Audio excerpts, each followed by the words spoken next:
cosplay edenlere bakacağıq. Bu neyniyib? Bu. İndi buna puan verək. Hal-hazırdakı görünüşü 10 üstündən 11. Cosplay'ine baxaq.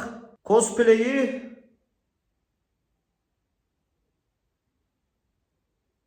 bir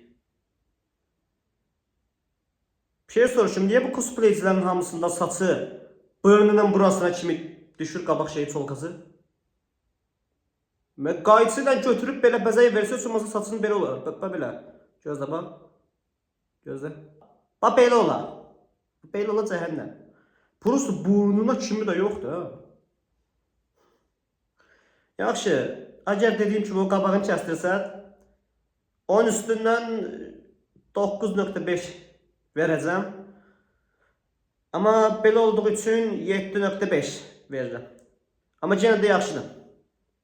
Mən buna bayaq neçə puan vermişdim hə. Ay yaddaşım da yoxdur.